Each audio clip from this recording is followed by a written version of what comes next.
Hiya, it's Amanda here from Lolli Lulu Crafts, and today we are going to be looking at these tattered lace trio dies. We're going to take each flower and show step by step how we make it up. Now, your tattered lace trio dies are what they say they are. There are 3 steps to them. So you've got your die for your die cutting, then you've got your embossing folder, and then you've got your stamps. So the combination of all 3 make a really nice flower, but obviously you do not have to do all 3 steps at any given time. You could just cut them out, you could use the stamps independently or the embossing folder independently. So you don't have to be restricted. There's actually a lot that can be done and a lot of combinations and things that you could use these for.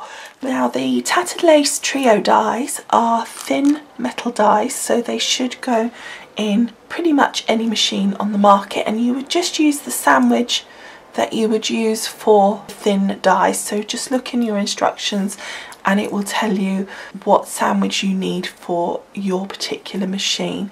Today I'm going to be using my Sizzix Big Shot, and so I will be talking through the sandwiches that I am using for that machine. Okay, so we've got Sophie here, which is a lovely little set of leaves. Now, with the leaves you can create leaves or you can create flowers using these leaf shapes as petals, and also of course you could layer the leaves up to create layers like you would on a flower, but still in the green for the leaves and give that effect, or you can use them individually. But I would suspect that the most used way is the individual leaf, so that is what we're going to be doing today. But the process is the same. You're going to be cutting, embossing, stamping, the same, whichever method you choose to put together at the end. Okay, so we've got my Sizzix Big Shot here, and we're going to start off with my magnetic plate, followed by an acrylic mat, a piece of paper, which is a lovely patterned piece, and then place the dies cut side down onto your paper like so, and then finally pop your acrylic mat on top and run it through the machine.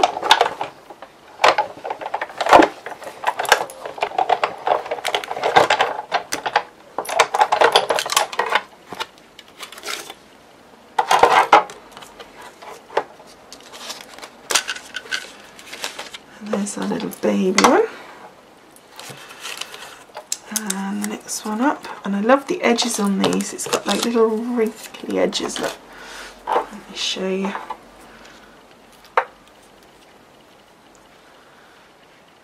that lovely? I love the little edges on that. Very leafy.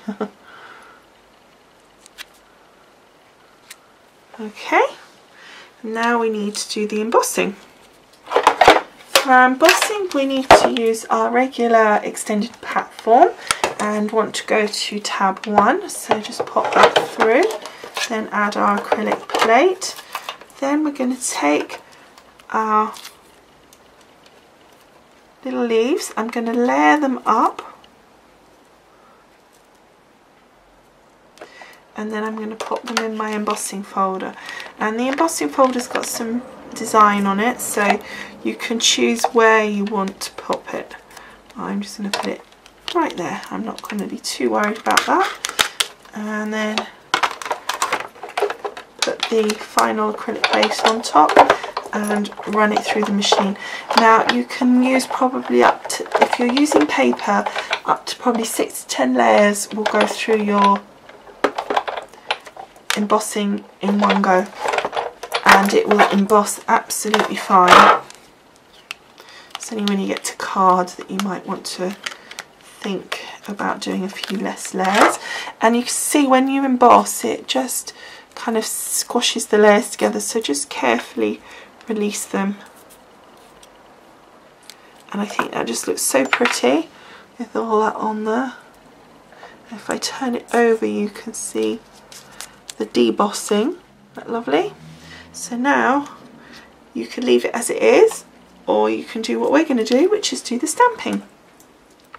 Okay, so for this one we're going to use this stamp here.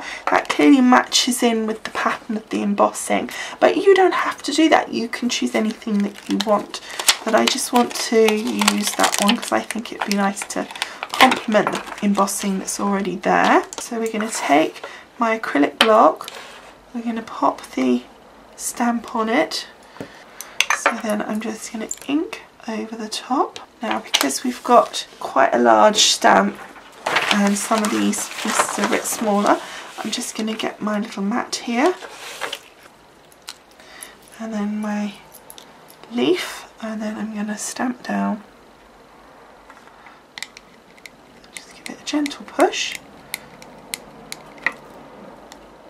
and release, and you can see how it's really picked up the embossing. It's really unusual the way that looks, and I think that's come out absolutely beautiful. So I love that. With the leaves you could easily just leave them as they are, or you could just take your bone fold and just give it a little bit of shape and definition. So what we've done there is we've curved it this end so that it curves that way, so we're making a little S, and then this side I'm turning it over and I'm curving it that way, so we get that little S, and that just gives a nice little shape to our leaf. Like so. Okay, and sometimes it's nice to even curve your leaf upwards at the end there so that that bit's popping up. So if we get a little flower just to show you. Okay, and there you can see the leaves coming off a flower, and it really does make a difference when you see them in situ. So I hope you've enjoyed taking a look at the Sophie leaves with me. Thank you so much for watching, and I will see you again soon. Bye for now.